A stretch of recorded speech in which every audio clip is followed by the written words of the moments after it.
The crack of gunfire split the air over Superior, Arizona, as Hannah Oliver ducked behind an overturned wagon, her heart pounding against her ribs like a frightened rabbit. It was supposed to be a simple journey to visit her ailing aunt, not a life-altering catastrophe that would forever change the course of her existence. The year was 1882, and the untamed West had just shown its most merciless face to the 22-year-old schoolteacher from Boston. "Get down."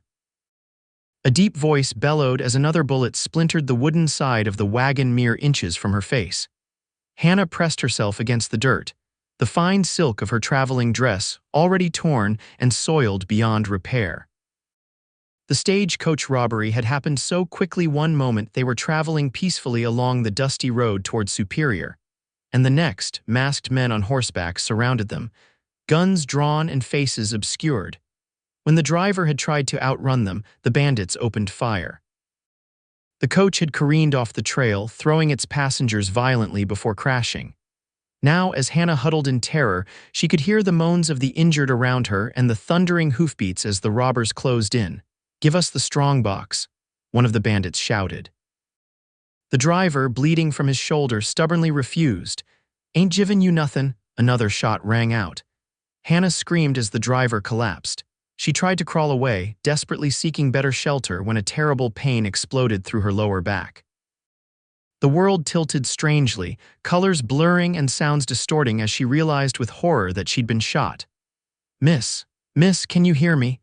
The voice seemed to come from far away, though the face of a weathered man with kind eyes appeared just above her. He wore a badge on his vest, the town sheriff who had ridden out with a posse after hearing the gunshots. "The bandits," Hannah whispered, her voice thin with pain. "They're gone, we scared 'em off. Don't you worry about that now." But worry was all Hannah could do as darkness claimed her, the last sensation being strong arms lifting her from the blood-soaked ground and the sheriff's urgent voice calling for a doctor. She woke to blinding pain and the pungent smell of antiseptic in an unfamiliar room. Sunlight streamed through thin curtains, illuminating a small, sparse doctor's office. Hannah tried to move but found her lower body strangely unresponsive. Panic seized her throat. "Easy there, Miss Oliver." A gray-haired man in a waistcoat approached her bedside. "I'm Dr. Wilson." "You've had a serious injury." Hannah struggled to find her voice. I can't feel my legs." The doctor's face grew solemn as he pulled a chair beside her bed. "The bullet damaged your spine, Miss Oliver. I've done everything I can, but what?" Hannah demanded, though she already sensed the terrible truth. "I'm afraid you'll never walk again. The damage is permanent." The words struck her like physical blows. Never walk again, never stroll along the boardwalk, never dance at a social, never climb the stairs to her classroom. Her future, so carefully planned and bright with promise, crumbled before her eyes. "There must be something," she whispered, tears flowing freely down her cheeks. "I'm sorry, truly." Dr. Wilson patted her hand awkwardly. "Sheriff Patterson has sent telegrams to your family in Boston. In the meantime, you'll stay at Mrs. Fairchild's boarding house once you're stable enough to move." The next days passed in a blur of pain, grief, and morphine-induced stupors. Hannah received a telegram from her parents promising to send money for her return journey once she was well enough to travel. But the thought of returning to Boston as an invalid, a burden to her family, filled her with dread. The pity in people's eyes would be unbearable. A week after the shooting, Hannah was moved to the boarding house. Mrs. Fairchild, a plump widow with a no-nonsense attitude, had prepared a ground-floor room. Sheriff Patterson and Dr. Wilson carried Hannah on a makeshift stretcher, settling her on a simple bed while Mrs. Fairchild fussed with pillows and blankets. "You'll be comfortable here, dear," Mrs. Fairchild assured her, though Hannah doubted she would ever be truly comfortable again.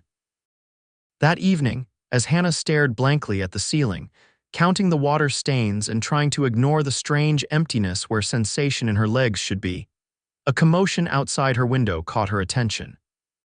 Curious voices and the sound of boots on the wooden porch preceded a knock at her door. "Miss Oliver," Mrs. Fairchild poked her head in. "There's someone here to see you, says he's been working on something that might help."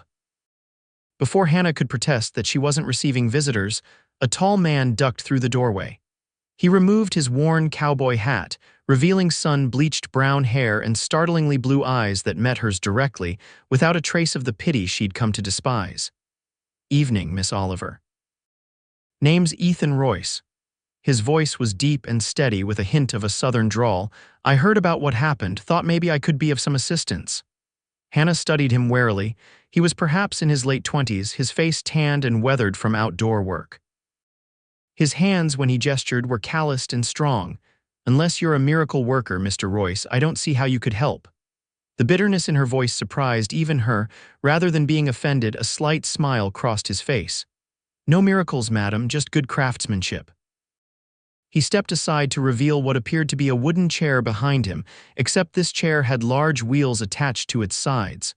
"What is that contraption?" Hannah asked, curiosity temporarily overriding her despair. "I call it a rolling chair, built it myself." He wheeled it closer to her bed. "Designed it so you can move yourself around without always needing someone to carry you." Hannah stared at the chair, emotions warring within her. Part of her wanted to lash out at this stranger for presuming to know what she needed, while another part desperately clung to this small offering of independence. "Why would you do this for someone you don't even know?" she finally asked, her voice barely above a whisper. Ethan's expression grew serious. "My younger sister had polio when she was 12, couldn't walk afterward. I built her first chair like this one." A shadow passed over his face. "She's gone now, but she lived a full life, Miss Oliver, and you can too." Hannah's eyes filled with tears. "I'm sorry about your sister." He nodded once, acknowledging her sympathy. "Would you like to try it? The chair, I mean. I can help you if you're willing." After a moment's hesitation, Hannah nodded. What did she have to lose with Mrs. Fairchild's help and Hannah's instructions? Ethan carefully lifted her from the bed. The feeling of being held in a stranger's strong arms was both terrifying and oddly comforting. He settled her gently in the wooden chair, positioning her useless legs on small footrests. "The wheels work like this," he explained, showing her how to grip the outer rims and push them forward or backward. "Takes some practice and strength in your arms, but you'll get the hang of it." Hannah tentatively placed her hands on the wheels, giving them an experimental push. The chair moved forward slightly, and despite everything, a small thrill ran through her. She pushed again, more confidently this time, and the chair rolled toward the window. "I'm moving on my own," she whispered, a fragile hope flickering to life inside her. Ethan's smile reached his eyes this time. "Yes, madam, you are." For the first time since the shooting, Hannah felt something other than despair. It wasn't happiness, she was still too raw for that, but perhaps it was the first step toward acceptance. "Thank you, Mr. Royce," she said, meaning it with every fiber of her being. "Call me Ethan," he replied, settling his hat back on his head, "and I'll be back tomorrow to see how you're getting on with it. Might need some adjustments." As he turned to leave, Hannah called after him, "Why Superior? You don't sound like you're from around here." He paused at the door. "Just passing through doing odd jobs. I'm handy with tools and folks always need things built or fixed." With a tip of his hat, he was gone, leaving Hannah alone with her thoughts and her new chair. That night, for the first time since the doctor had delivered his devastating news, Hannah slept without nightmares. True to his word, Ethan returned the next day. Hannah had spent the morning practicing with the chair, building strength in her arms and learning how to maneuver in the small confines of her room. When he knocked, she proudly wheeled herself to the door to greet him. "Well now, look at you," he said, genuine admiration in his voice. "You're a natural." Hannah couldn't help but smile, though it felt strange on her face after so many days of tears. "It's not exactly graceful, but it's better than being confined to bed. How about we take it outside for a spin?" Ethan suggested. "The boardwalk's wide enough for the chair, and it's a fine day." Fear and excitement battled within Hannah. The thought of being seen, of facing the town's stares and whispers, was daunting, but the promise of fresh air and a change of scenery was too tempting to resist. "I'm not dressed for going out," she hedged, suddenly aware of her plain nightgown and wrapper. "I can come back in an hour if you need time," Ethan offered. Mrs. Fairchild, who had been hovering nearby, stepped forward. "I'll help you dress, dear. It'll do you good to get some sun on your face." An hour later, wearing a simple day dress that Mrs. Fairchild had altered to accommodate sitting, Hannah found herself outside for the first time since the shooting. The bright Arizona sun made her squint, but the warmth on her skin was heavenly after days in the dim boarding house. Ethan walked beside her chair as she cautiously navigated the wooden boardwalk. Some of the townspeople stopped to stare, but to Hannah's surprise, many offered friendly nods or words of welcome.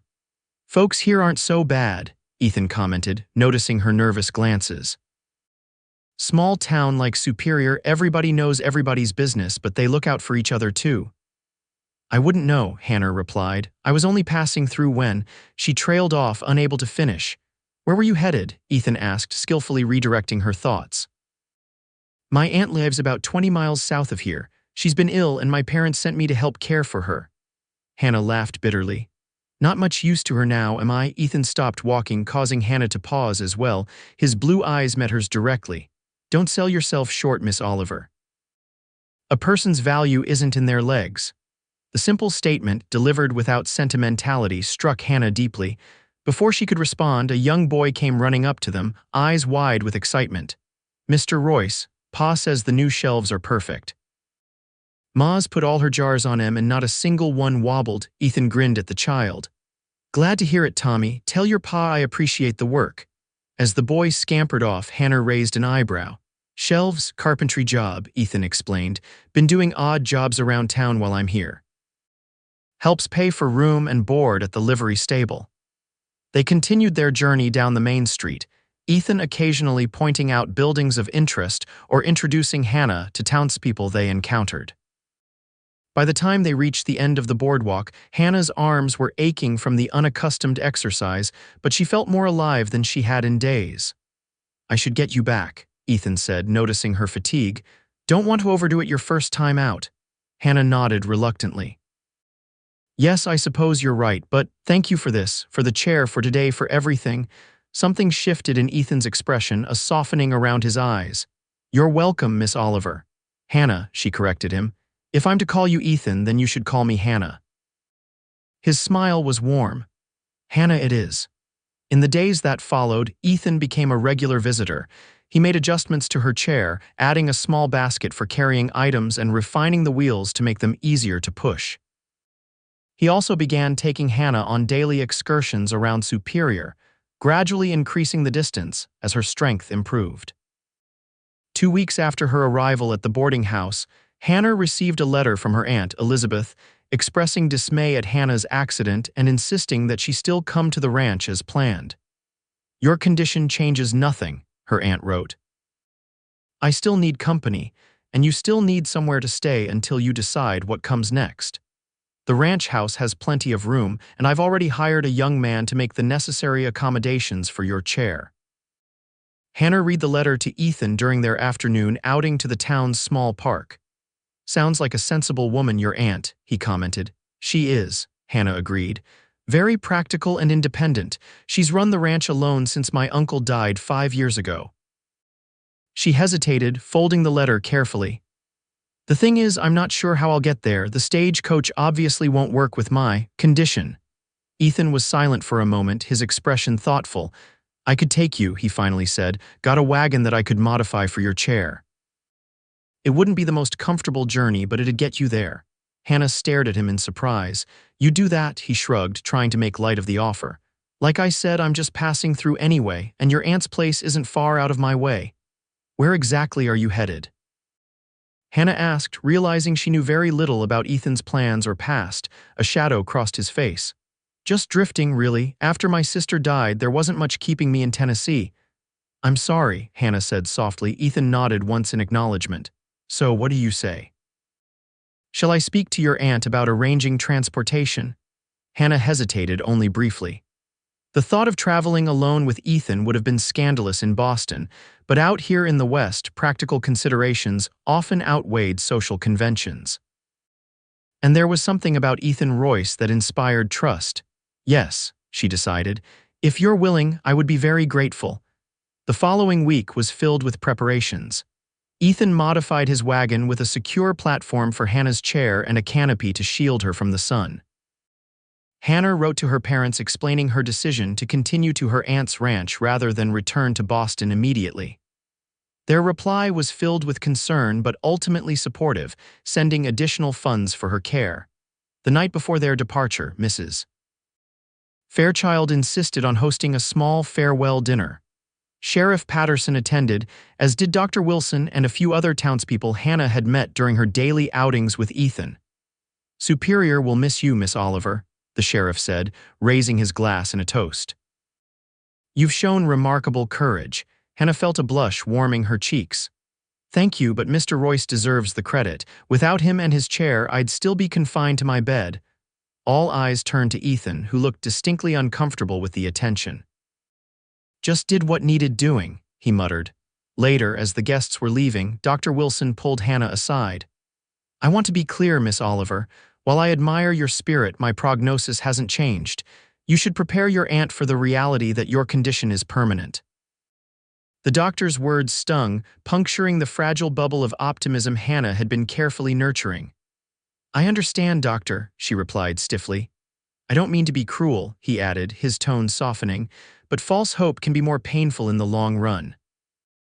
After he left, Hannah wheeled herself onto the boarding house's small porch, needing a moment alone with her thoughts. The night air was cool, the sky above Superior clear and dotted with stars. "You all right?" She turned to find Ethan leaning against the porch railing, his expression concerned. "The doctor reminded me that my condition is permanent," Hannah said, her voice tight. "As if I could forget." Ethan moved to sit on a nearby bench, bringing his eyes level with hers. "Doctors don't know everything. Do you think I'll walk again?" Hannah challenged, suddenly angry at what felt like empty comfort. "I don't know," Ethan answered honestly, "but I know people can live full lives without walking. My sister did." Hannah's anger deflated as quickly as it had risen. "I'm sorry, I shouldn't snap at you. You've been nothing but kind." "No apology needed. You're entitled to your feelings, Hannah." They sat in companionable silence for a while, listening to the night sounds of the small town distant piano music from the saloon, the occasional burst of laughter, the soft whinny of horses in nearby stables. What was she like? Hannah finally asked, "Your sister." A soft smile touched Ethan's lips. "Stubborn as a mule, always smiling. Could sew the prettiest quilts you ever saw and read more books than anyone I know." He paused, his eyes distant with memory. "She never let her condition stop her from living." "That's what I admired most." Hannah absorbed his words, finding comfort in the image of this unknown woman who had faced similar challenges. "I hope I can be that brave." "You already are," Ethan said with simple conviction. "Now we should both get some rest. Dawn comes early and we've got a journey ahead of us." The next morning, Hannah said her goodbyes to Mrs. Fairchild, promising to write. The kind landlady pressed a basket of food for the journey into Hannah's hands, along with a warm shawl for when the evening gets cool. Ethan helped Hannah into the wagon, securing her chair to the specially built platform. The contraption was surprisingly stable, allowing Hannah to remain in her chair rather than being transferred to a wagon seat, which would have been uncomfortable for her immobile lower body. As they left Superior behind, following the dusty trail south toward her aunt's ranch, Hannah felt a curious mixture of trepidation and excitement. The future remained uncertain, but for the first time since the shooting, it didn't seem entirely bleak. The journey would take 2 days, Ethan explained. They would camp overnight at a spot he knew along the trail, then arrive at the ranch by sundown the following day. The wagon moved at a steady pace, the 2 horses pulling it strong and sure-footed. Hannah watched the landscape change as they traveled, the desert scrub giving way occasionally to surprising patches of greenery near hidden water sources. Ethan pointed out interesting sights: a distant mountain peak with an unusual shape, a cluster of cacti in bloom, the tracks of various desert creatures in the sand. "How do you know so much about this area?" Hannah asked, curious. "I thought you were just passing through." Ethan flicked the reins lightly, adjusting the horse's pace. "I spent some time in these parts a few years back, worked at a silver mine for a spell, then did some ranch work." "You've led quite a wandering life," Hannah observed. He nodded. "Never been one to put down roots, not since." He trailed off, but Hannah understood he was referring to his sister's death. "What was her name?" she asked gently. "Sarah," Ethan replied, his voice softening. "She was 17 when she passed. Fever took her, not the polio. She'd lived with that for 5 years already, adapted to it." Hannah reached out impulsively, touching his arm. "I'm sorry for your loss, Ethan. He covered her hand briefly with his own, a gesture of acknowledgement that sent an unexpected warmth through Hannah. "Thank you." As the day wore on, the sun beat down mercilessly. Despite the canopy Ethan had built, Hannah found herself growing uncomfortably warm.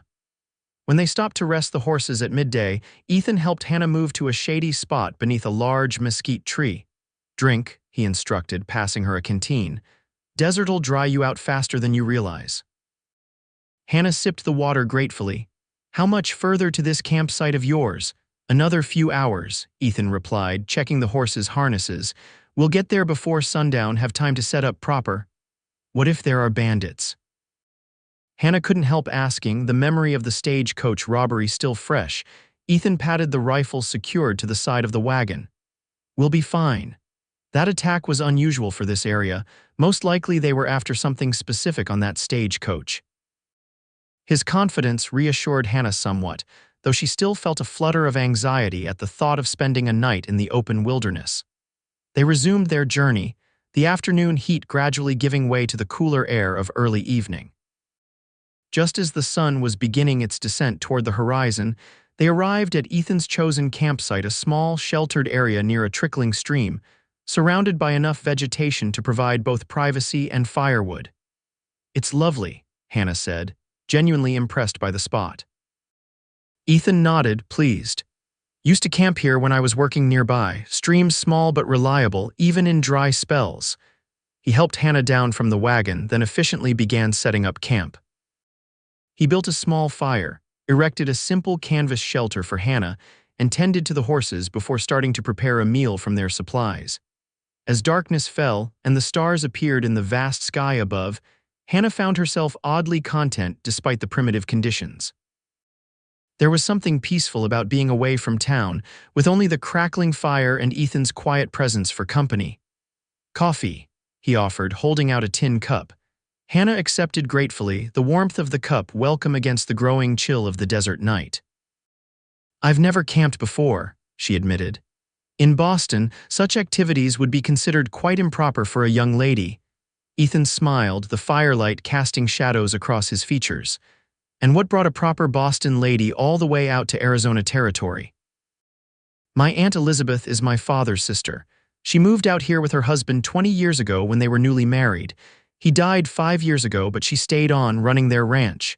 Hannah sipped her coffee. "When she fell ill last month, my parents thought I should come help. I was between teaching positions and they thought the change might broaden my horizons." "Has it?" Ethan asked, his expression curious. Hannah laughed softly. "I suppose being shot and paralyzed certainly counts as a broadened horizon, though not in the way they intended." Ethan winced. "That's not what I meant." "I know," Hannah assured him, "and yes, in some ways it has. Boston seems very far away now in more ways than one." She stared into the fire, reflective. "I was engaged to be married, you know, before I left." This revelation clearly surprised Ethan. "You were?" Hannah nodded. "His name was Charles, very respectable from a good family. My parents were delighted with the match." She twisted the empty ring finger on her left hand. "I received a letter from him last week, very formal and proper, expressing his condolences for my unfortunate accident and releasing me from our engagement." "The bastard," Ethan muttered, then immediately looked chagrined. "Pardon my language." "No, you're right," Hannah said, a bitter smile playing on her lips. "He is a bastard. Wrote that he couldn't possibly expect me to fulfill the duties of a wife in my condition and that it would be unfair to us both to proceed." Ethan's expression darkened. "Sounds like you're better off without him." "That's the strange thing," Hannah confessed. "I'm not even particularly heartbroken. Disappointed in him as a person, yes, but not devastated as a jilted fiancé should be. I think perhaps I never truly loved him." The admission hung in the air between them, strangely intimate. Ethan added another small log to the fire, sending sparks dancing upward into the night sky. "Love should be more than convenience," he finally said. "It should be." He trailed off, seemingly at a loss for words. "What?" Hannah prompted, genuinely curious about what this solitary cowboy thought of love. Ethan considered the question seriously. "It should be like finding a part of yourself you didn't know was missing, and once you find it, you'd move heaven and earth to keep it safe." The simple eloquence of his answer took Hannah's breath away. For a brief moment, their eyes met across the fire, and something unspoken passed between them, a recognition, perhaps, or a possibility. Then Ethan cleared his throat and stood. "You should get some rest. We've another long day tomorrow." Hannah nodded, suddenly aware of how tired she was. Ethan helped her into the small shelter he'd arranged, making sure she was comfortable before retreating to his own bedroll on the other side of the fire. "Good night, Hannah," he said softly. "Good night, Ethan," she replied, her mind still turning over his words about love as she drifted into sleep. The morning dawned clear and cool, the desert landscape transformed by the golden light of sunrise. Hannah woke to the smell of coffee and bacon cooking over a freshly stoked fire. She took a moment to orient herself, still unused to waking in unfamiliar surroundings. "Morning," Ethan called, noticing her stirring. "Coffee's hot if you want some." Using her arms, Hannah pulled herself into a sitting position, arranging the blankets around her lower body. The routine of managing without the use of her legs was becoming more familiar, though no less frustrating at times. "I'll bring it to you," Ethan offered, already pouring a cup. "No," Hannah said firmly. "My chair, please." Understanding flashed in Ethan's eyes. He brought her rolling chair to the entrance of the shelter, positioning it so she could transfer herself from the bedroll. It was awkward and ungraceful, but Hannah managed it on her own, a small victory that left her flushed with effort but satisfied. She wheeled herself to the fire, accepting the coffee Ethan handed her with a grateful smile. "Thank you, not just for the coffee but for understanding." Ethan nodded, his expression thoughtful. "Independence matters." Sarah was the same way, hated being helped with things she could do herself, even if it took longer. They ate breakfast companionably, then packed up the camp with efficient teamwork. Within an hour, they were back on the trail, the sun climbing higher in the sky as they traveled south. Around midday, the landscape began to change subtly. The terrain became less arid, with more vegetation dotting the rolling hills. Occasionally, they passed small homesteads or saw cattle grazing in the distance. "We're getting close to ranching country," Ethan explained. "Your aunt's place should be another few hours' ride." As predicted, late afternoon found them approaching a modest but well-maintained ranch. A sign at the entrance read Oliver Creek Ranch, and beyond it, Hannah could see a sprawling single-story house, several outbuildings, and corrals containing horses and cattle. A slender woman with silver-streaked dark hair emerged from the house as their wagon approached, shading her eyes against the setting sun. Despite her recent illness, Elizabeth Oliver stood straight and proud, her bearing reminding Hannah strongly of her father. "Hannah." Her aunt called, hurrying toward the wagon as it came to a stop. "Thank goodness you've arrived safely." Ethan helped Hannah down from the wagon, setting her chair carefully on the ground and making sure she was steady before stepping back. Hannah wheeled forward to greet her aunt, bracing herself for the pity she expected to see in the older woman's eyes. Instead, Elizabeth simply bent to embrace her, then straightened with a practical nod. "Well, you're here at last, and this must be Mr. Royce." She extended her hand to Ethan. "Thank you for bringing my niece safely. Your telegram was most informative about the accommodations needed." Ethan shook her hand, looking slightly taken aback by her brisk manner. "Madam, you'll stay for dinner, of course," Elizabeth continued, already turning toward the house. "And the night as well. It's far too late to start back to town.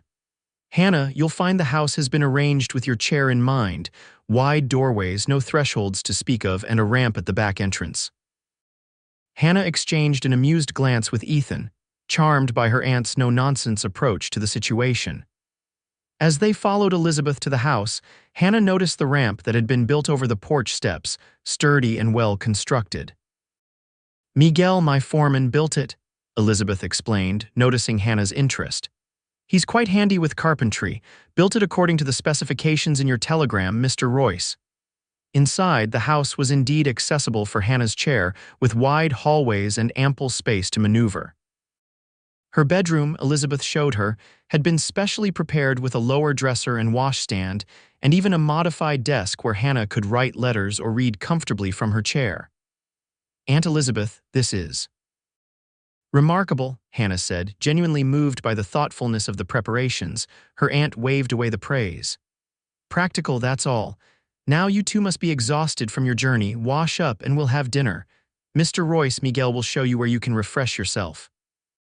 Dinner was a simple but hearty affair: roast beef, potatoes, fresh bread, and vegetables from Elizabeth's kitchen garden. Miguel and his wife Carmen, who served as the ranch's cook and housekeeper, joined them at the table, along with two young ranch hands who lived in the bunkhouse. The conversation flowed easily, with Elizabeth inquiring about the journey and news from Superior.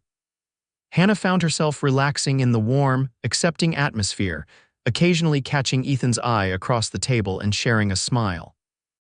After dinner, as Carmen cleared the dishes, Elizabeth turned to Ethan.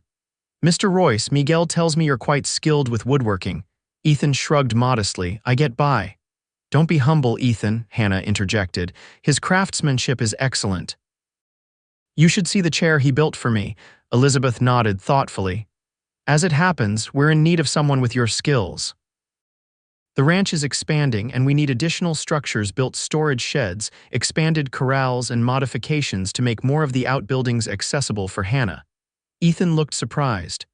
"Are you offering me a job, Mrs. Oliver?" "I am, temporarily at least. Say for the next few months, through summer and into fall. Room and board provided, of course, plus fair wages." Elizabeth's expression was shrewd. "Miguel is excellent with repairs, but we need someone dedicated to new construction." Hannah held her breath, suddenly very much hoping that Ethan would accept. The thought of him leaving tomorrow, perhaps never to be seen again, created an unexpected ache in her chest. Ethan seemed to consider the offer carefully. "It's generous," he acknowledged. "And I don't have pressing business elsewhere." "Then it's settled," Elizabeth said with satisfaction.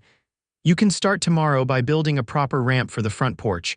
The back one is functional but hardly suitable for receiving visitors." Later that evening, as Hannah prepared for bed with Carmen's help, her aunt knocked and entered the room. "How are you really, my dear?" Elizabeth asked, sitting on the edge of the bed. Hannah sighed, the brave face she'd been maintaining finally slipping. "It's been difficult. The doctor says I'll never walk again." Elizabeth reached out to take Hannah's hand. "Doctors have been wrong before." "That's what Ethan says too. He seems like a good man," Elizabeth observed, her tone deliberately casual. Hannah felt a flush rising to her cheeks. "He is. I don't know what I would have done without him these past weeks." Elizabeth's eyes were kind but penetrating. "And is that all there is to it, Aunt Elizabeth?" Hannah protested. "I hardly know him." "Sometimes the heart knows more quickly than the mind is willing to admit," her aunt said with the wisdom of experience. "But I won't pry further. I'm just glad you're here, Hannah. Whatever the future holds, we'll face it together." After Elizabeth left, Hannah lay awake for a long time, thinking about her aunt's words and the strange turns her life had taken. A month ago, she had been engaged to Charles, preparing to return to Boston and settle into the predictable life of a schoolteacher's wife. Now, she was miles from home, unable to walk, and finding herself increasingly drawn to a wandering cowboy with gentle hands and understanding eyes. The irony wasn't lost on her that, in losing the use of her legs, she might have found a freedom of spirit she'd never known before. The following weeks established a new rhythm to Hannah's life at Oliver Creek Ranch. Each morning, she woke to the sounds of the working ranch roosters crowing, cattle lowing in the distance, ranch hands calling to each other as they set about their daily tasks. Using the techniques Ethan had taught her, Hannah became increasingly adept at managing her daily routines independently. Ethan, true to his word, began work on improving the ranch's accessibility. The front porch ramp was his first project, a gently sloping, sturdy structure that blended harmoniously with the existing architecture. Watching him work, Hannah was struck by his meticulous attention to detail and the quiet pride he took in creating something both functional and pleasing to the eye. As May turned to June, Hannah found ways to make herself useful around the ranch. Her aunt, recovering well from her illness, welcomed Hannah's assistance with the account books and correspondence. Hannah also discovered she had a knack for organizing the household efficiently, freeing Carmen to focus on cooking rather than managing the domestic details. Most afternoons, when the worst heat of the day had passed, Hannah would wheel herself out to whatever project Ethan was working on. Sometimes she simply watched him work. Other times they talked as he measured and sawed and hammered. He told her stories of his travels, of the places he'd seen and people he'd met in his wandering years. In return, Hannah shared memories of Boston, her teaching experiences, and her dreams for the future dreams that were slowly being reshaped to accommodate her new reality. One particularly beautiful evening in late June, as the setting sun painted the desert landscape in shades of gold and crimson, Hannah found Ethan putting the finishing touches on his latest project, a wooden platform extending from the side of the corral, designed so Hannah could watch the horse training at eye level rather than looking up from her chair. "It's wonderful," Hannah said, wheeling herself onto the platform to test it. "I can see everything from here." Ethan smiled, pleased by her approval. "Thought you might like being eye level with the action. Elizabeth mentioned you used to ride." "I did," Hannah acknowledged, a touch of wistfulness in her voice. "I loved it." Ethan was quiet for a moment, then said hesitantly, "You know, there might be a way for you to ride again." Hannah turned to him in surprise. "How?" "I've been thinking about it," Ethan explained, sitting beside her on the platform. "With the right saddle modifications and someone riding alongside, it could be possible. You have good upper body strength now from using the chair." Hope, dangerous and exhilarating, flared in Hannah's chest. "Do you really think so? Worth trying at least," Ethan said, his eyes warm as they met hers. "If you're game—" "Yes," Hannah said without hesitation. "Yes, I'd like to try." Over the next 2 weeks, Ethan worked on designing and building a specialized saddle with a higher back and additional supports to keep Hannah secure. Miguel, who had a lifetime of experience with horses, helped select a gentle mare named Dulce who would be suitable for the experiment. The day of the first attempt dawned clear and bright. Hannah dressed with particular care, her excitement making her hands tremble slightly as she buttoned her blouse. She had grown used to the adaptations required by her condition, the simplified clothing, the techniques for dressing her unresponsive lower body, but today they seemed especially frustrating as she hurried to prepare. At the corral, she found Ethan, Miguel, and Elizabeth waiting. Dulce was already saddled with Ethan's special creation, the mare standing patiently as Miguel checked the girths one last time. "Are you sure about this?" Elizabeth asked, concern evident in her expression. "I've never been more sure of anything," Hannah replied firmly. Ethan approached her chair, kneeling so they were at eye level.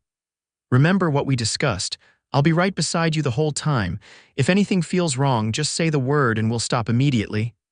Hannah nodded, trust in his abilities overriding her nervousness. With careful coordination, Ethan and Miguel lifted Hannah from her chair and settled her on Dulce's back. The specialized saddle cradled her securely, supporting her back while straps around her thighs kept her legs in position. Ethan handed her the reins, then mounted his own horse, a tall chestnut gelding named Copper. "Ready?" he asked, moving his horse alongside Dulce. Hannah took a deep breath, feeling the horse's warmth beneath her, the leather of the saddle against her palms, the sun on her face. For a moment she was overwhelmed by sensation, by the sheer miracle of being on horseback again, something she'd thought lost forever. "Ready," she whispered. Miguel opened the corral gate, and Ethan guided both horses out into the open area beyond the ranch buildings. At first they moved at the slowest walk, Ethan keeping a close eye on Hannah's stability in the saddle. Gradually, as her confidence grew and it became clear the modifications were working as intended, they increased to a normal walking pace. The feeling was indescribable. The gentle rhythm of the horse's movement, the changing perspective as they moved across the landscape, the wind in her hair, Hannah felt tears of joy streaming down her face, but made no move to wipe them away. "Are you all right?" Ethan asked, noticing her tears. "Yes," Hannah laughed through her tears. "I'm wonderful, I'm riding, Ethan, I'm actually riding." His answering smile was like the sun breaking through clouds. "Yes, you are." They rode for nearly an hour, staying within sight of the ranch buildings, but venturing far enough to give Hannah a true sense of freedom. By the time they returned, Hannah was exhausted but euphoric, her face glowing with an inner light that had been missing since her injury. As Ethan lifted her from the saddle back into her chair, their faces came very close together. For a suspended moment, Hannah thought he might kiss her, hoped he would.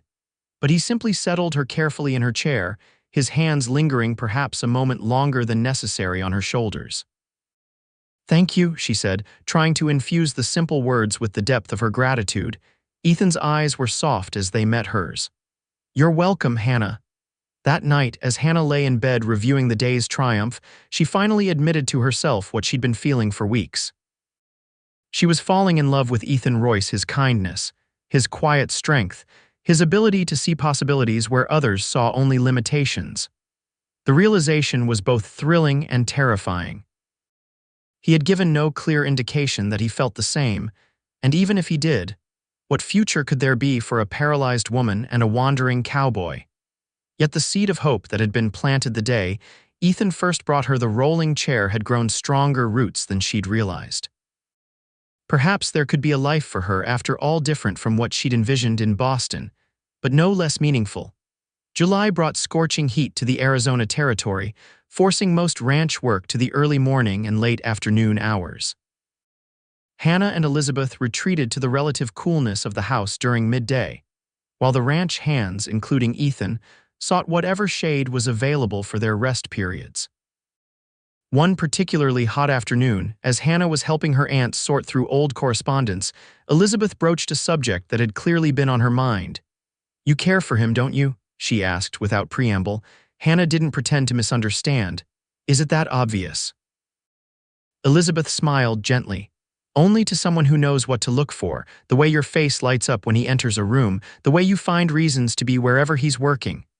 Hannah sighed, setting aside the letters she'd been organizing. It's foolish, I know. Even if he felt the same way, what kind of life could I offer him? What man wants a wife who can't walk, who needs help with the simplest tasks? The right man wouldn't see it that way, Elizabeth replied. And you give yourself too little credit, Hannah. In the time you've been here, you've become remarkably self-sufficient. But still limited, Hannah pointed out. And Ethan, he's a wanderer by nature. He's already stayed here longer than I expected. Elizabeth gave her niece a shrewd look. Perhaps he has his reasons for staying. The conversation lingered in Hannah's mind as July melted into August. The writing experiments continued, with Hannah gaining confidence each time. Ethan designed and built increasingly sophisticated equipment for her, including a mounting block that allowed her to transfer herself from chair to horse with minimal assistance. One evening, after a particularly successful ride where they'd ventured further from the ranch than ever before, Ethan helped Hannah from her horse as usual. But this time, as he settled her in her chair, something in his expression made her heart beat faster. Hannah, he said, his voice uncharacteristically hesitant. There's a town dance next Saturday in Williamson, the settlement about 10 miles south of here. Would you like to attend? With me, the invitation took her completely by surprise. A dance, but I can't. She gestured helplessly at her useless legs. I know, Ethan said quickly. And I wouldn't suggest it to hurt you, but there's music and food and people. I thought you might enjoy getting away from the ranch for an evening. He paused, then added softly, with me. The simple addition transformed the invitation from a gesture of pity to something else entirely, something that made Hannah's pulse quicken and her cheeks flush. Yes, she heard herself say. I'd like that very much. The week leading up to the dance passed in a blur of anticipation and anxiety. Hannah fretted over what to wear, finally settling on a blue dress that Elizabeth altered to accommodate sitting. Carmen helped arrange her hair in an elegant style, and even Miguel's teenage daughter Maria came to admire the finished effect, declaring Hannah my Hermosa very beautiful. When Ethan arrived at the main house to collect her, Hannah felt a flutter of nerves. He had clearly made an effort with his appearance as well, wearing clean, pressed clothes and with his hair neatly combed, though a few rebellious strands still fell across his forehead in a way Hannah found endearing. You look beautiful, he said simply, his admiration evident in his eyes. Thank you, Hannah replied, suddenly shy. You look very handsome yourself. Ethan had modified the wagon again, creating a comfortable seat with back support where Hannah could sit beside him rather than remaining in her chair for the journey. The thoughtfulness of the gesture touched her deeply. The ride to Williamson was pleasant, the evening air cooling after the heat of the day. Ethan pointed out constellations appearing in the darkening sky, naming stars Hannah had never learned to identify in Boston. How do you know so much about the stars? She asked.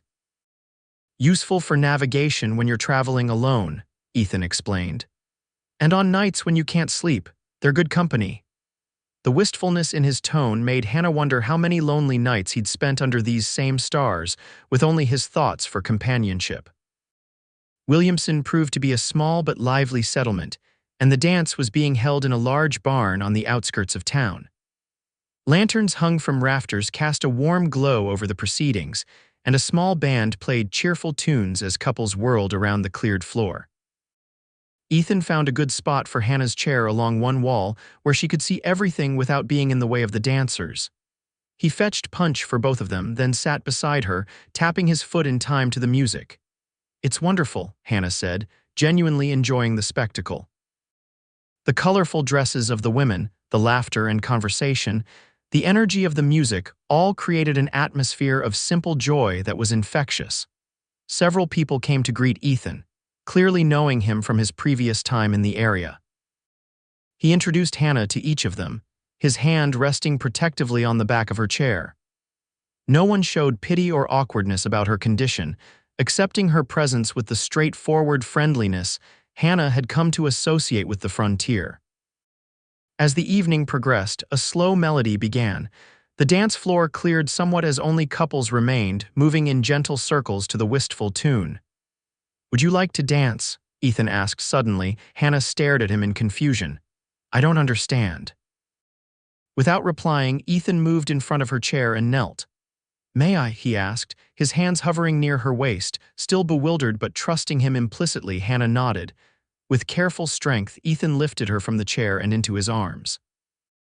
One arm supported her back while the other curved under her knees, holding her securely against his chest.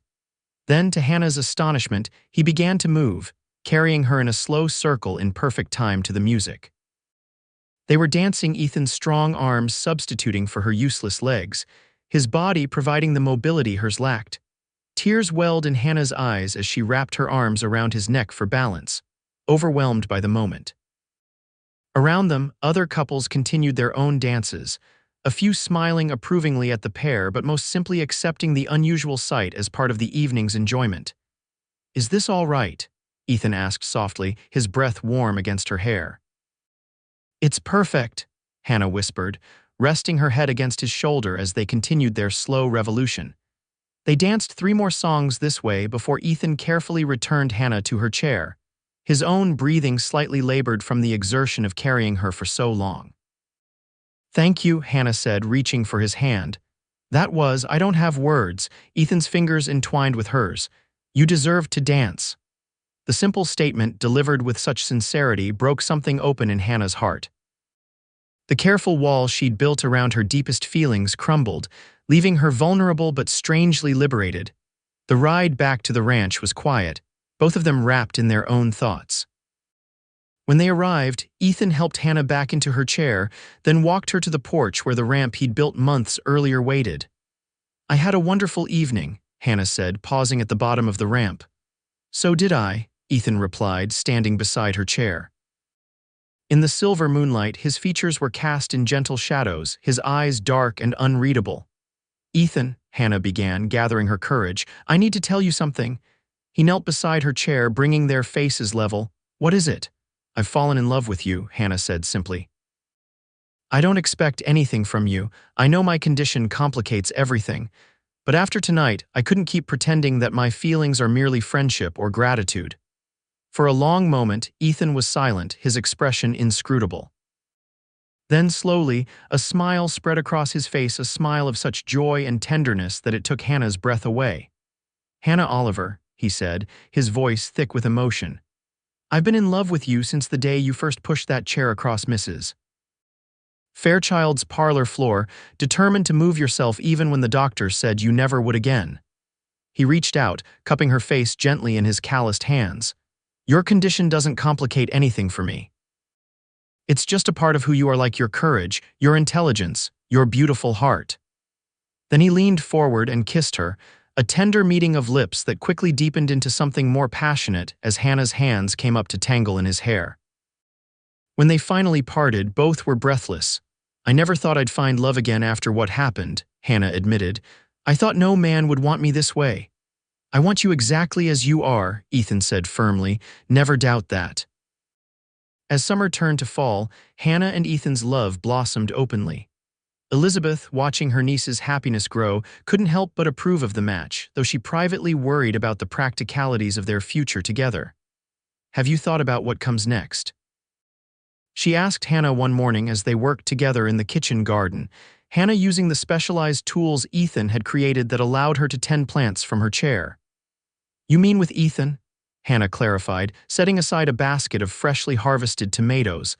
Elizabeth nodded. Winter will be here before we know it. Will he stay on at the ranch? Will you go with him if he decides to move on? We've talked about it, Hannah admitted. Not in detail yet, but enough to know we both want a future together. That evening, as Hannah and Ethan sat together on the front porch watching the sunset, she broached the subject her aunt had raised. Ethan, what happens when the ranch work is done for the season? He was quiet for a moment, his gaze fixed on the horizon where the sun was painting the sky in brilliant oranges and pinks. I've been thinking about that, he finally said. I have some savings set aside, enough to maybe put a down payment on a small piece of land, not far from here. Hannah's heart quickened. Your own place, Ethan turned to her, his expression earnest.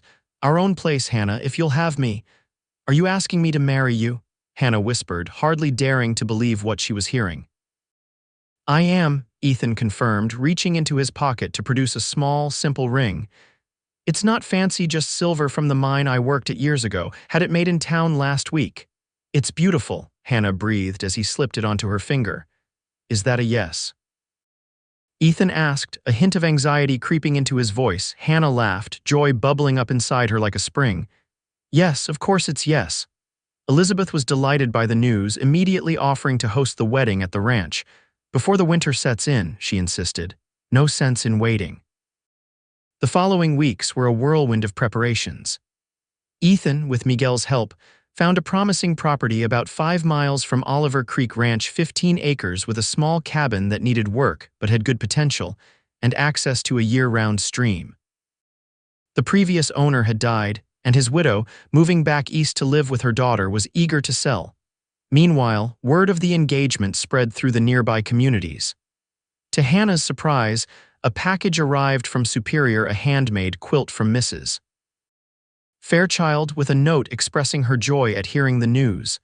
Another surprise came in the form of a letter from Hannah's parents. She had written to them about Ethan, though not about the engagement yet, wanting to introduce the idea gradually.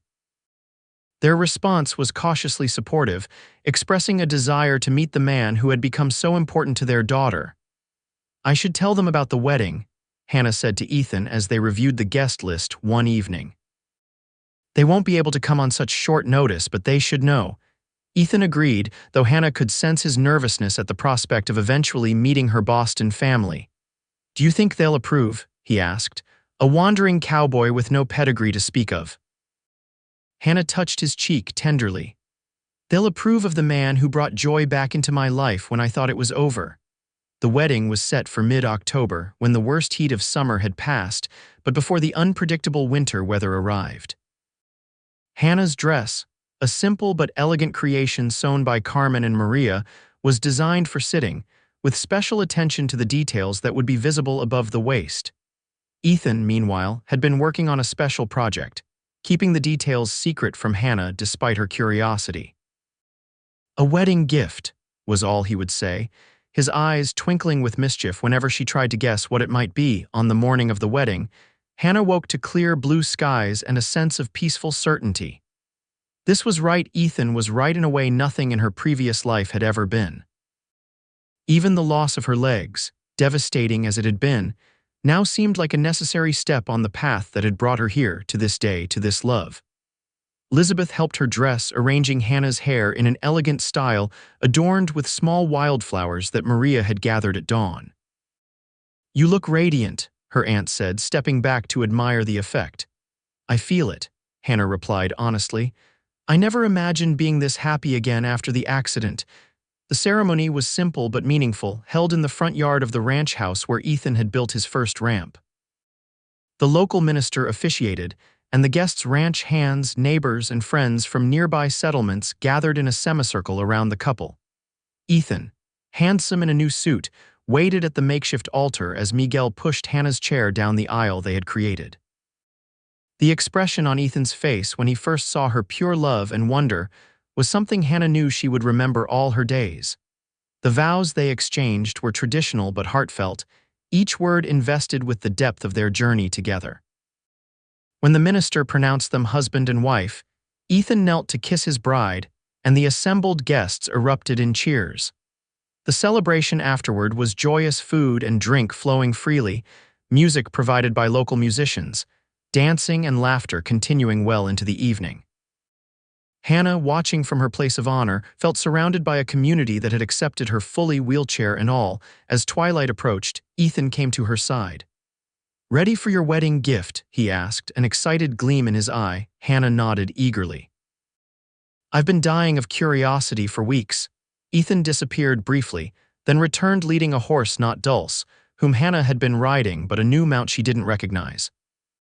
Attached to the horse was the most extraordinary contraption Hannah had ever seen, a small, wheeled cart with a comfortable-looking seat, positioned so that a rider could control the horse from a sitting position. "It's a driving cart," Ethan explained, watching Hannah's face for her reaction. "Designed especially for you. The reins and controls are all positioned for someone sitting. You can drive it yourself, Hannah, no need for someone to ride alongside." Tears filled Hannah's eyes as she understood the magnitude of the gift, not just the carefully crafted vehicle itself, but the independence it represented. "Would you like to try it?"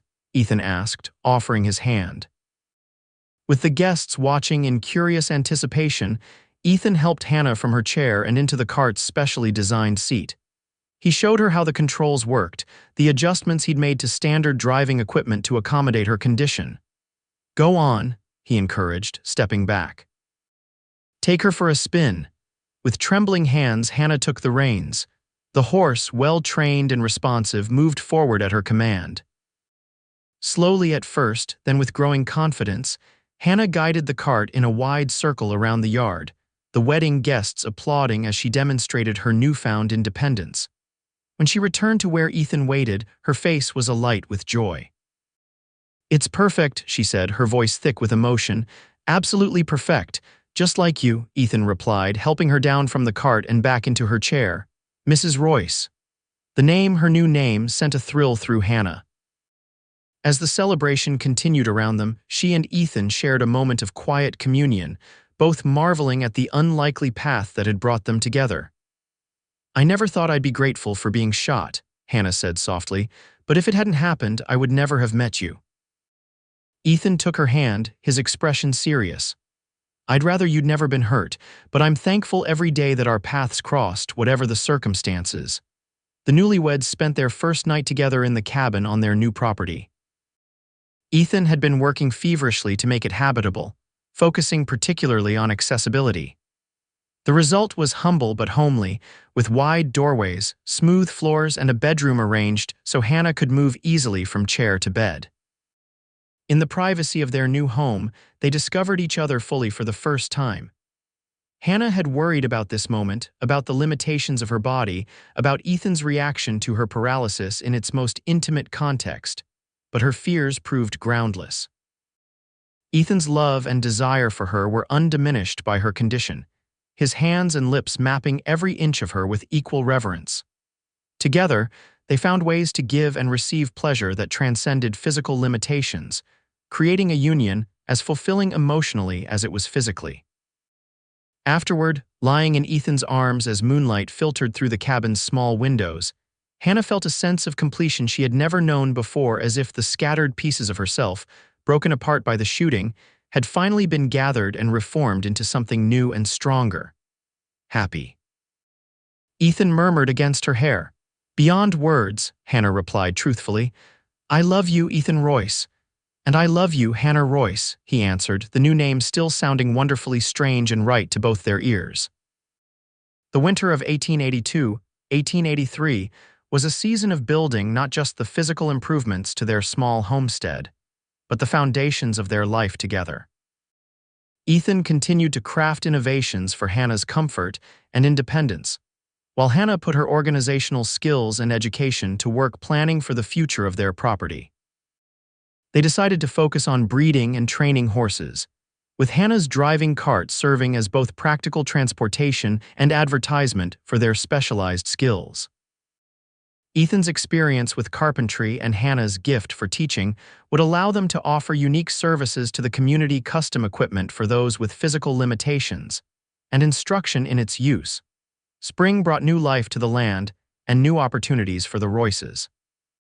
Hannah's parents, finally meeting Ethan for the first time when they visited in April, were won over by his evident devotion to their daughter and his ingenious efforts to make her life full and independent. "He's not what we expected for you," Hannah's mother admitted privately, "but he's exactly what you need." By summer, their small business was flourishing. Word had spread about the remarkable woman who couldn't walk, but could drive a horse cart with more skill than most able-bodied teamsters, and about her husband who could build customized equipment for anyone with special needs. People began to seek them out: a rancher with one arm lost in the war, a child with a malformed leg, an elderly woman no longer able to mount a horse traditionally. Elizabeth, watching her niece's success with pride, sometimes marveled at how tragedy had transformed into triumph. The day Hannah had arrived at the ranch, broken and despairing, seemed like a distant memory compared to the confident, joyful woman she had become. In the fall of 1883, a year after their wedding, Hannah and Ethan received two pieces of news that would shape their future further. The first came from Dr. Wilson, who had moved his practice to Williamson and now occasionally consulted with the Royces on their adaptive equipment. "There's a medical conference in Philadelphia next spring," he told them during a visit. "Doctors and inventors showcasing new treatments and devices for the disabled. I'd like to present your work there, with your permission." The opportunity to share their innovations more widely, to perhaps help others beyond their immediate community, was too valuable to refuse. Plans were made for Ethan to accompany the doctor east, taking samples of their specialized equipment. The second piece of news was more personal. Hannah, who had been experiencing unusual fatigue and nausea, consulted with Dr. Wilson privately after noticing other symptoms. "Congratulations, Mrs. Royce," the doctor said after his examination. "You're expecting a child due next spring, I'd estimate." Hannah's hand went instinctively to her abdomen, wonder and fear mingling in her expression. "But my condition is it safe?" "Paralysis doesn't prevent childbearing," Dr. Wilson assured her. "There are some special considerations, of course, but many women in your situation have delivered healthy babies. We'll monitor you carefully." That evening, when Hannah shared the news with Ethan, his joy was tempered with concern for her health. "Are you sure you want to do this?" he asked, holding her hands tightly in his. "If there's any risk to you." "There's always risk in childbirth," Hannah pointed out, "and yes, I want this. Our child, Ethan, a family of our own." As her pregnancy progressed, Hannah faced challenges unique to her condition.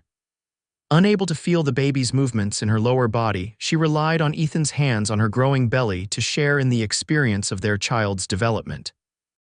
Dr. Wilson monitored her closely, consulting with colleagues who had experience with similar cases.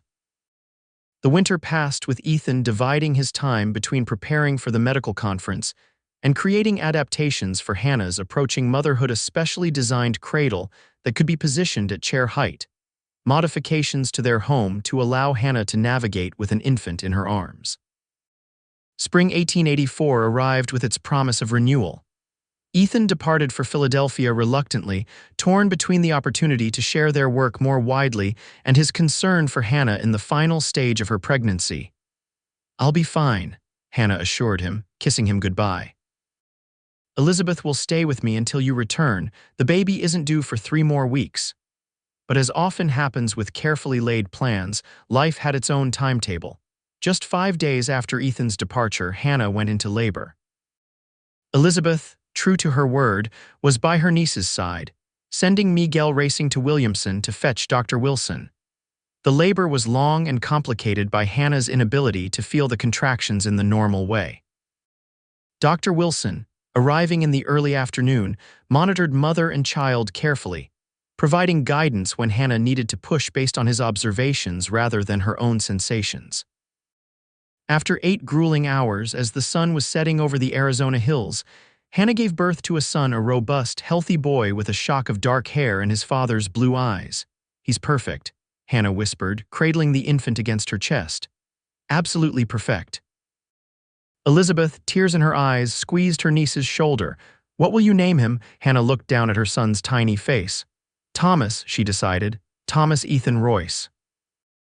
The telegram reached Ethan in Philadelphia the following day, sent by Miguel at Elizabeth's instruction. "A son born, stop mother and child, well stop, come home, stop." Ethan abandoned the conference immediately, catching the first available train westward. The journey seemed interminable. Each mile that separated him from Hannah and their newborn son, an agony of impatience and concern, despite the reassuring words of the telegram. When he finally arrived home, nearly 2 weeks after the birth, he found Hannah sitting in her chair on the porch, their son sleeping peacefully in her arms. The sight stopped him in his tracks, overwhelming emotion making it impossible to speak. Hannah looked up, joy illuminating her face. "Look who's finally here, Thomas," she said softly to the baby. "Your papa has come home to us." Ethan crossed the distance between them in a few long strides, kneeling beside the chair to gaze in wonder at his son. "He's beautiful," he managed, his voice thick with emotion, "just like his mother." Hannah shifted the bundle into Ethan's arms, watching as father and son met properly for the first time. Thomas, awakened by the movement, opened his eyes startlingly blue, so like Ethan's own, and stared solemnly up at his father. "Thomas Ethan Royce," Hannah said. "Named for your father and for the bravest, kindest man I've ever known." Tears filled Ethan's eyes as he gently touched his son's tiny hand. "I'm sorry I wasn't here." "You're here now," Hannah replied simply, "and we have all the time in the world ahead of us." The years that followed brought both challenges and joys to the Royce family. Thomas grew into a sturdy, curious child with his father's mechanical aptitude and his mother's love of learning. Hannah's driving cart and Ethan's specialized furniture gained recognition beyond Arizona territory, orders coming from as far away as California and Colorado. In 1886, they welcomed a second child, a daughter named Sarah Elizabeth, after Ethan's sister and Hannah's aunt. Hannah's pregnancy and delivery, while still requiring special medical attention, went more smoothly the second time, her confidence bolstered by previous experience. The Royce homestead expanded along with their family. What had begun as a modest cabin grew into a comfortable ranch house, designed entirely with Hannah's mobility in mind. The horse breeding business flourished, with Ethan developing a reputation for training gentle, reliable mounts suitable for children and beginners. Hannah, drawing on her teaching background, began offering lessons from their home, not just academic subjects, but also practical skills for living with physical limitations.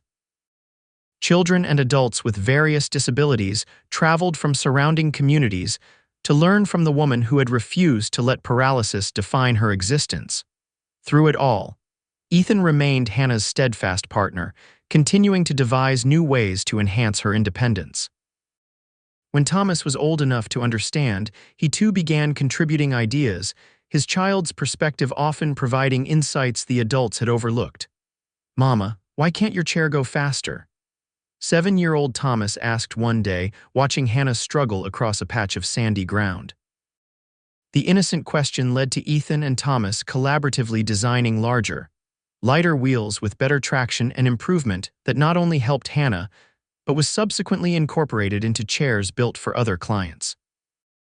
In 1890, Dr. Wilson, who had become a close family friend, brought news that would once again change the trajectory of the Royces' lives. "There's a medical school in Denver that's establishing a department focused on rehabilitative medicine," he explained during a visit. "They're looking for practical expertise people who understand the real-life challenges faced by patients with permanent disabilities." Hannah and Ethan exchanged a glance, immediately understanding the implication. "They've asked me to join the faculty," Wilson continued, "and I've recommended you both as consultants. Your designs, your experience, it could help shape how doctors approach these cases in the future." The opportunity was too important to ignore, though it would mean relocating their family and business to Colorado. After careful consideration and discussion with the children, now 8 and 4, the Royces decided to accept the invitation. The move to Denver in the spring of 1891 marked the beginning of a new chapter. Their rural Arizona homestead was sold to a young couple starting out, with Hannah insisting that all the accessibility modifications remain in place. "You never know when someone might need them," she explained. In Denver, they established a workshop where Ethan continued creating specialized equipment while Hannah worked with medical students, helping them understand the practical realities of life with paralysis. Together, they published an illustrated guide to adaptive devices that became a valuable resource for doctors and caregivers across the country. Thomas and Sarah thrived in their new urban environment, though they never lost the self-reliance and practical skills they developed on the Arizona homestead. As they grew, both children developed their parents' commitment to helping others, though in different ways, Thomas through engineering and design, Sarah through medicine. Through the decades that followed, Hannah and Ethan remained partners in every sense, their love deepening with shared experiences and challenges overcome together. When asked about the secret to their enduring bond, Hannah would often smile and say simply, "He saw possibilities where others saw limitations." In 1922, 40 years after the stagecoach robbery that changed her life, Hannah Royce sat in the sunroom of their Denver home, watching her grandchildren play in the garden. At 62, her hair had silvered and lines of experience marked her face, but her eyes remained bright with intelligence and joy. Ethan, now in his late 60s, joined her at the window. "Penny for your thoughts," he said, his voice still strong though touched by age. Hannah smiled up at the man who had built her a life she could roll through, who had never once in 40 years made her feel less than whole. "I was just thinking about Superior," she said, "about how sometimes the worst day of your life can lead to the best." Ethan took her hand, his fingers still calloused from decades of craftsmanship. "I thank God every day for bringing you into my life, Hannah Royce, even if the circumstances were less than ideal," Hannah laughed softly. "Less than ideal, I was shot, paralyzed, and abandoned by my fiancé." "And I was a drifter with no roots and too many ghosts," Ethan countered. "Look what we built together anyway." Outside, their grandchildren Thomas's 3 boys and Sarah's twin girls chased each other around the garden, their laughter floating through the open window. Inside, on tables and shelves, were photographs documenting a life richly lived. Hannah in her driving cart, ribbons from horse shows pinned to the frame. Ethan receiving a patent for one of his adaptive designs. The whole family at Thomas's engineering school graduation. Sarah in her white coat on the day she became Dr. Royce. "We built something wonderful," Hannah agreed, squeezing Ethan's hand. "A life I never could have imagined. That day the doctor told me I'd never walk again." "Walking is overrated," Ethan said with the teasing tone that still, after all these years, could make Hannah's heart skip a beat. "Rolling through life with you has been the greatest adventure a man could ask for." As the afternoon sun bathed the room in golden light, Hannah Royce reflected on the journey that had brought her here, from the terrified young woman lying in the dust of an Arizona trail to the confident grandmother she had become. The path had not been easy, but it had been undeniably worth every struggle, every adaptation, every moment of learning to live differently than she had planned. The doctor had been right about one thing: Hannah Oliver Royce had never walked again, but with Ethan by her side she had soared.